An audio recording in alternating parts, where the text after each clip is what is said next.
Bismillahirrahmanirrahim. Assalamualaikum warahmatullahi wabarakatuh.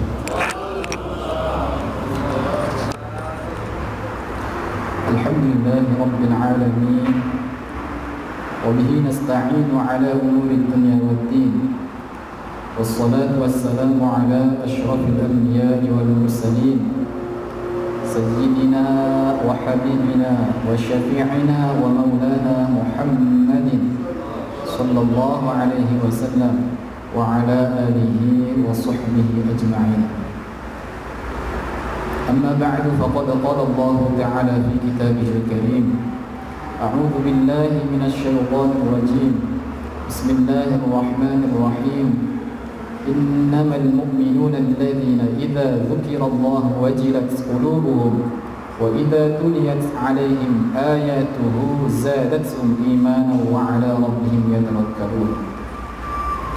وقال النبي صلى الله عليه وسلم في حديث: من قرأ حرفا من كتاب الله فله به حسنة والحسنة بعشر أمثالها لا أقول ألف لام ميم حرف ولكن ألف حرف ولام حرف وميم حرف.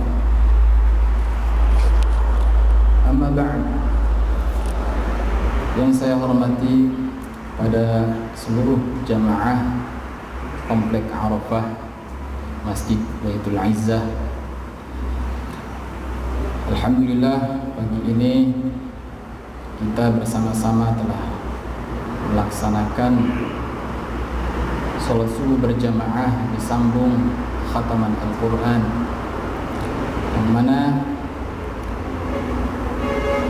khataman Al-Quran ini mudah-mudahan Allah menurunkan rahmat dan keberkahan untuk kita semua. Pertama-tama marilah kita panjatkan puji syukur kita kehadirat Allah Subhanahu wa taala, mana Allah telah memberikan kepada kita nikmat, beribu-ribu nikmat, terutama nikmat iman dan Islam.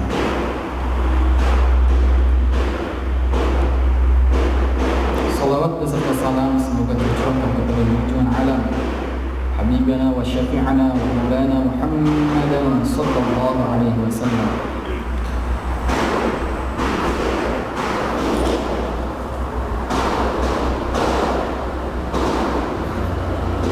Ceramah yang singkat ini saya sedikit akan menjelaskan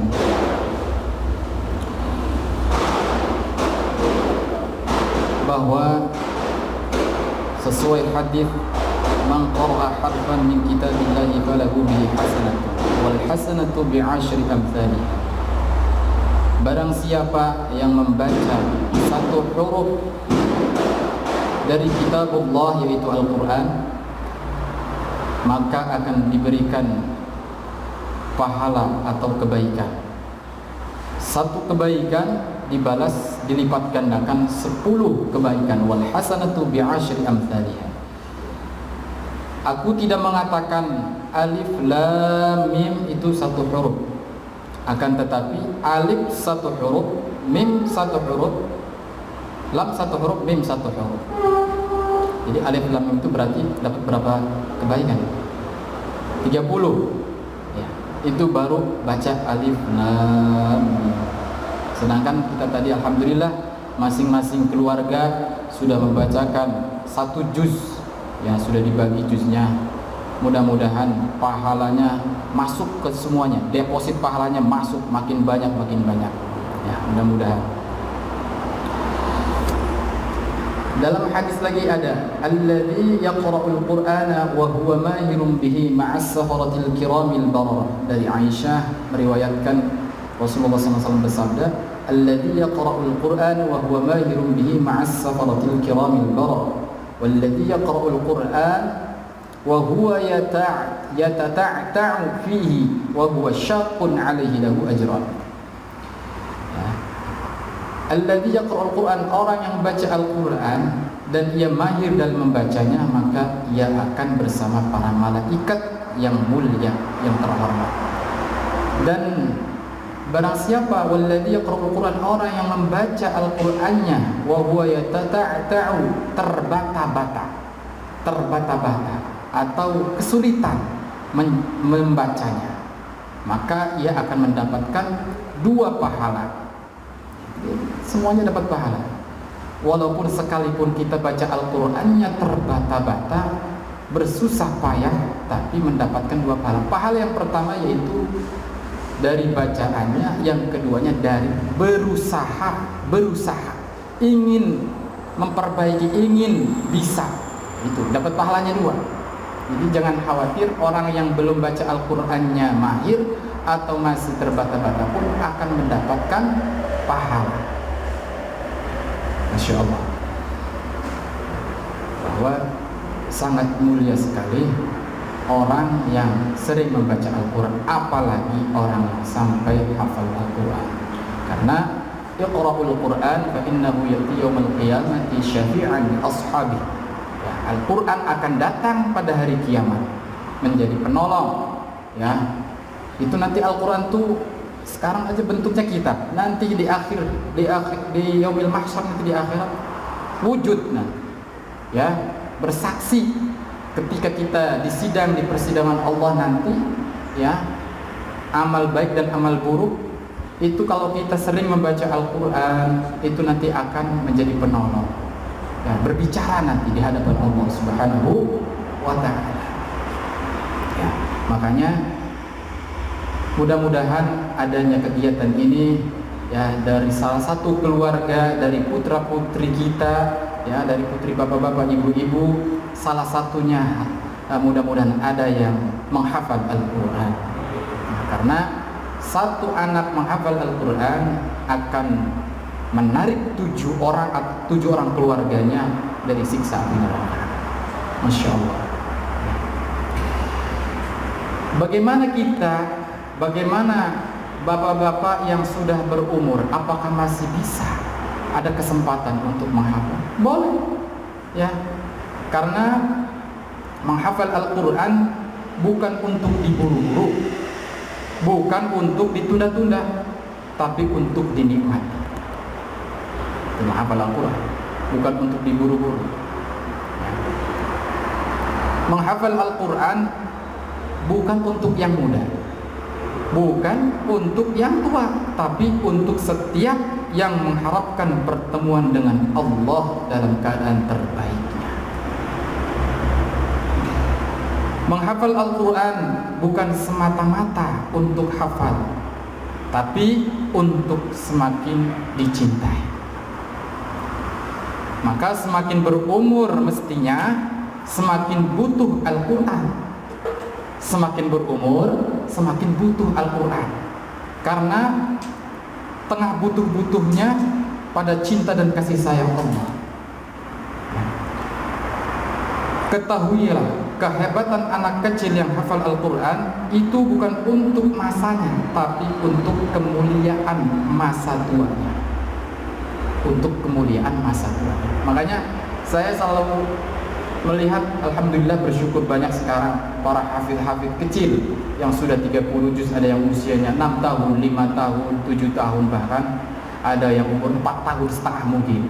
Itu bagaimana belajar Al-Qurannya, Masya Allah, ya. Tapi saya lebih heran, takjub lagi melihat yang sudah umur 70 tahun hafid Al-Quran lancar. Berarti selama 70 tahun itu melewati masa-masa menjaga Al-Qurannya sangat luar biasa.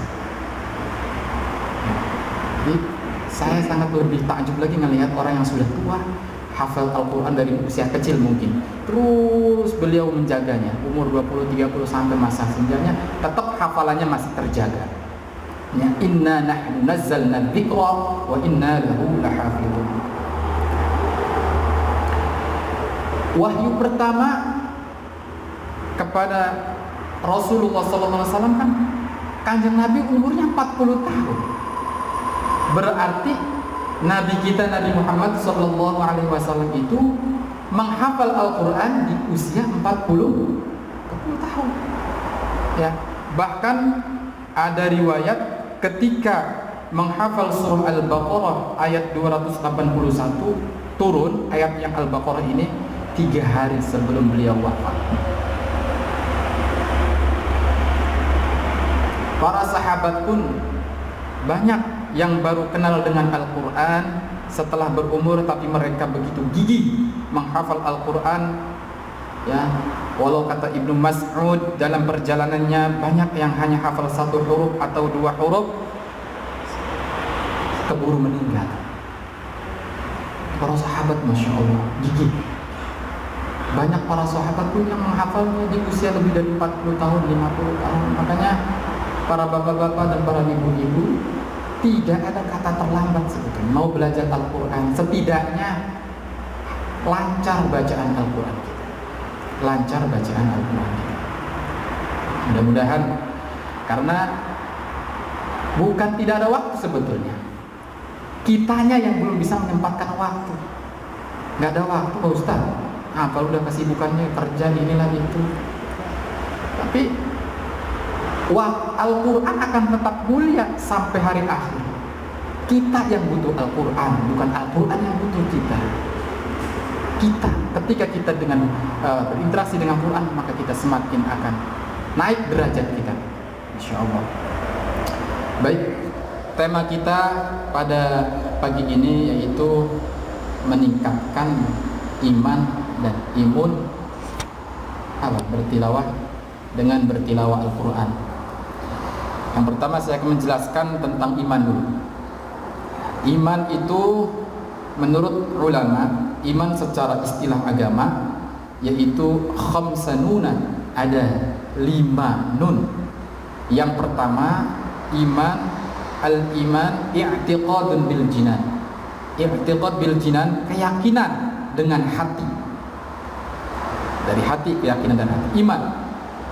Setelah i'tiqad bil jinan, kedua wa qaulun bil lisan, perkataan atau ikrar dengan lisan. Setelah itu i'tiqad bil jinan wa qaulun bil lisan, amalun bil arkan, action dikerjakan dengan anggota badan kita.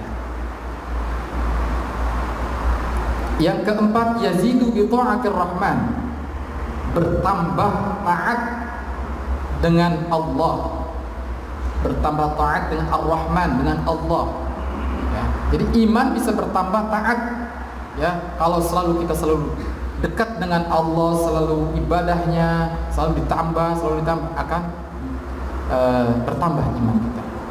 Yang terakhir sebaliknya, wa yamkutu bi ta'ati syaitan, ya. Sedangkan akan berkurang ya iman kita dengan taat kepada syaitan. Insya Allah, ya. Nah, itu iman dengan 5.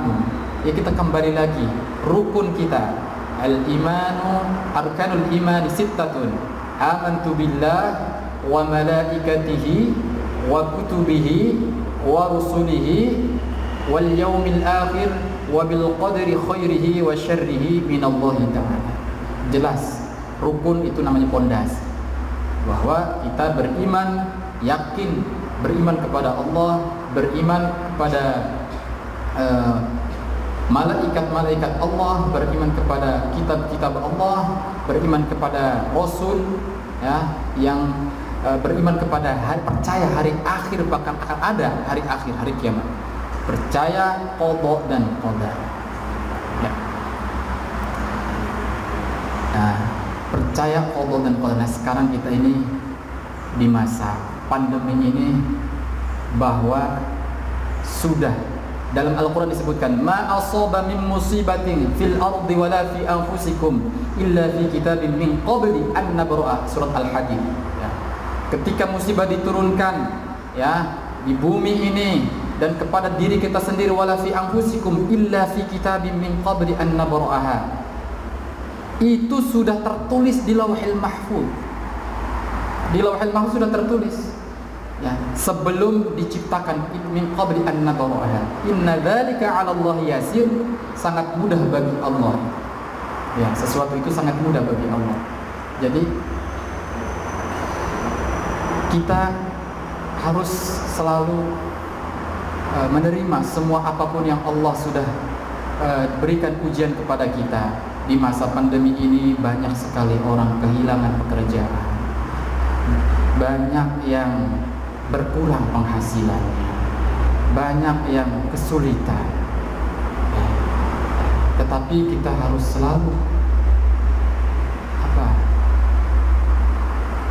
harus tetap iman kita, harus bahwa ini akan sudah terjadi, ini qada dan qadarnya Allah,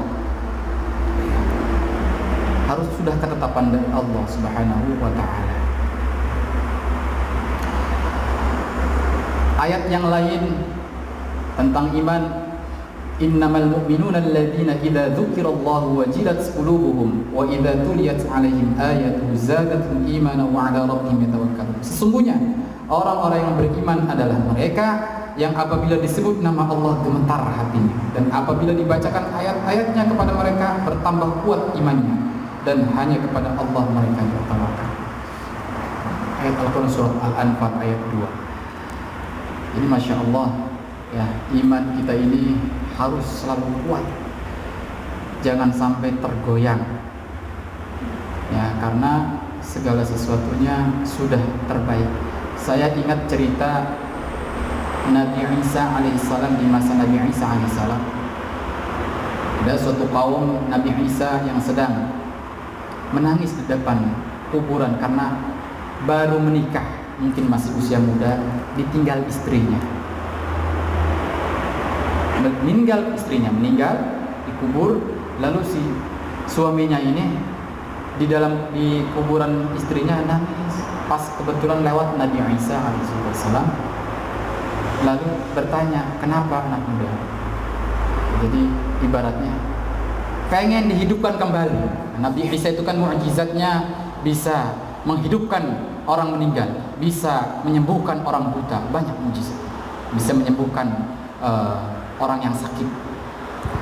Jadi kata Nabi Isa, kenapa? Saya baru ditinggal istri, baru menikah ya. Apakah kamu pengen dihidupkan? Iya, pengen dihidupkan. Hidupkanlah, berdoa ya Allah sama Allah. Nabi Isa ketika bangkit, salah kuburannya. Yang muncul laki-laki yang matanya merah, terbakar, ahli maksiat. Waduh, salah. Tetapi ahli maksiat ini langsung melihat Nabi Isa, Nabi Isa syahadat langsung. Karena dia lagi disiksa waktu di alam kuburan, sedang disiksa. Kesalahan, bukan ini, tutup langsung, ditutup lagi. Mungkin di sebelahnya, ternyata kuburannya di sebelahnya kuburan istrinya. Nabi Isa pun berdoa kembali, dihidupkanlah. Intinya hidup tuh, hidup. Nah, ketika masa-masa berdua ini lagi bersantai di depan rumahnya, ada raja yang tampan tidak sengaja lewat di depan rumah si suami istri ini yang sedang ibaratnya masih masa-masa bulan madu, yang masih pengantin. Si perempuan ini melihat kegagahan si raja, terpesona ya. Jadi sudah dari mulai cerita Nabi Isa saja sudah, mohon maaf, banyak perempuan-perempuan yang sudah seperti itulah ya. Kalau di zaman sekarang ya pelakor begitu mungkin ya gitu. Jadi begitu. Harusnya bersyukur, seharusnya perempuan ini bersyukur yang tadinya meninggal, meminta dari suaminya, memohon kepada Nabi Isa ingin dihidupkan kembali, tapi tidak bersyukur. Ini makanya ketika melihat si raja tampan ini ikut jadinya, meninggalkan suaminya. Lalu suaminya ngadu ke Nabi Isa. Nah, makanya kata Nabi Isa, yang seharusnya sudah ketetapan Allah harus diterima ya. Jadi maknanya qada dan qadar Allah, siapapun yang sudah diambil nyawanya, kita harus terima, ikhlaskan, karena kita semuanya hanya titipan. anak titipan, jabatan titipan, semuanya hanya titipan. Jabatan tidak akan lama. Kalau jadi presiden mungkin 5 tahun, kalaupun masih jadi 10 tahun, tidak akan jadi presiden kembali. Bupati, gubernur sama. Ya, jadi semuanya hanya titipan. Kita akan siap meninggalkan itu semua. Anak-anak yang kita sayangi pun akan siap ditinggal. Bahkan diri kita sendiri pun ketika meninggal harus siap. Berarti sudah baiknya, sudah terbaiknya Allah telah mengambil kita. Coba, ya, kalau misalkan kita masih dihidupkan kembali umpama, belum tentu kita mengerjakan amal-amal yang baik. Mungkin bisa jadi kita melakukan maksiat. Jadi qada dan qadarnya Allah itu sudah terbaik. Wabil qadri khairihi, baik atau buruk menurut kita, tapi menurut Allah semuanya, walaupun kita menurut kita buruk, tapi itu baik menurut Allah. Jadi itu iman. Banyak ayat Al-Quran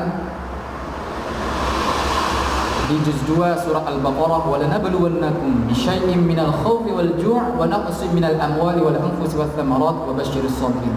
Dan kami pasti akan menguji kamu dengan sedikit ketakutan, kelaparan, kekurangan harta, jiwa dan buah-buahan. Dan sampaikanlah kabar gembira kepada orang-orang yang sabar, yaitu orang-orang yang apabila ditimpa musibah, alladzina idza asabatuhum musibah qalu inna lillahi wa inna ilaihi raji'un. Kami milik Allah dan kepadanya kami kembali. Makanya kita masih diberikan kesempatan, alhamdulillah, pada pagi ini kita masih berikan kesehatan dan kekuatan, dan alhamdulillah kita melaksanakan khataman Al-Quran. Berarti Allah masih memberikan kesempatan kita untuk berbuat baik. Jadi jangan sia-siakan umur kita, ya, di akhir-akhir usia kita ini. Tidak terasa waktu begitu cepat. Bentar-bentar lagi juga zuhur, bentar-bentar lagi juga asar, maghrib, isya, subuh. Begitu berputar waktu. Bukan mengurangi umur kita ini. Jatah kontrak kita akan digerus, ya. Karena meninggal itu pasti. Fa idza jaa ajalum kullu nafsin dha'iqatul maut. Pasti setiap manusia, mau itu presiden, mau itu gubernur, semuanya yang ada di alam dunia pasti mati. Ya. Fa idza jaa la yastakhiruna sa'ata wa la yastaqdimun. Ketika ajal tiba tidak bisa ditunda, tidak bisa. Laula akhartani ila ajalin qarib fa asaddaq. Ketika ajal sudah dekat itu baru sadar, pengen laula akhartani ila ajalin qarib fa asaddaq. Ya Allah, kasih kesempatan sedikit saja untuk saya berinfak, bersedekah dan berbuat amal-amal yang baik. Wa akum nassan wa la yu'akhirullahu nafsan idza jaa ajaluha. Udah enggak ada waktu. Sudah habis kontrak kamu. Makanya yuk mari kita sama-sama berbuatlah baik, berbuat amal-amal soleh, amal-amal yang diperintahkan oleh Allah dan menjauhi segala larangan. Itu tentang iman. Nah, sekarang kita imun, ya, karena waktu kita terbatas. Mohon maaf, mungkin agak lebih waktunya. Saya baca saja karena ini dari artikel dari riset yang telah diberlakukan di belahan dunia mengatakan dan membuktikan bahwa tilawah itu sangat berperan pada aspek hati ataupun aspek pikiran dan daya ingat. Ada sebuah riset yang membuktikan seseorang yang membaca sebuah cerita yang disenangi, dan riset yang lain dengan membaca Al-Quran. Ternyata setelah dilakukan membaca itu selama 2 jam, terjadi tingkat ketenangan yang lebih tinggi pada orang-orang yang baca Al-Quran. Ternyata membaca Al-Quran juga berpengaruh, baik orang yang mengerti ataupun tidak. Penelitian ini baik sekali diteliti oleh para perawat, para ruh isu, dan seperti apa hasilnya? Ternyata yang didengarkan Al-Quran pada orang-orang yang tidak sadar ternyata bisa meningkatkan perbaikan tanda-tanda vital dan banyak lagi penelitian yang lain. Penelitian yang dilakukan dengan mendengarkan Al-Quran bisa meningkatkan kadar gelombang alfa pada otak, di mana Jika gelombang itu ditingkatkan, akan terjadi ketenangan pada hati. Dan aspek ketenangan hati ini sangat penting di dalam meningkatkan imunitas dalam tubuh. Karena aspek ketenangan ini bisa menurunkan pengeluaran hormon-hormon adrenalin, epinefrin dan non-epinefrin, dan sekaligus meningkatkan hormon beta endorfin, oksitoksin dan dopamin. Ternyata hormon-hormon ini bisa mereduksi kadar stres. Ketika sadar stres direduksi, maka yang disebut HPA yang mempengaruhi terhadap penurunan sistem imunitas ini akan direduksi. Baik secara langsung ataupun tidak langsung, dengan tilawah bisa meningkatkan sistem imunitas kita. Marilah kita mencoba tiap hari tilawah Al-Quran, baik itu mendengarkan atau diperdengarkan atau kita membaca. Jadikanlah tilawah atmosfer itu menjadi salah satu bagian dari hidup kita dimanapun kita berada, baik di kamar menjelang tidur, di mobil, di kantor, rumah sakit, rumah, dimanapun. Tilawah atmosfer itu benar-benar terbukti dapat meningkatkan ketenangan dalam hati, dan ketenangan itu ternyata berkorelasi dengan peningkatan sistem imun. Mungkin itu saja yang dapat kami sampaikan, kurang lebihnya mohon maaf. Hadanallahu wa iyyakum ajma'in. Wassalamualaikum warahmatullahi wabarakatuh.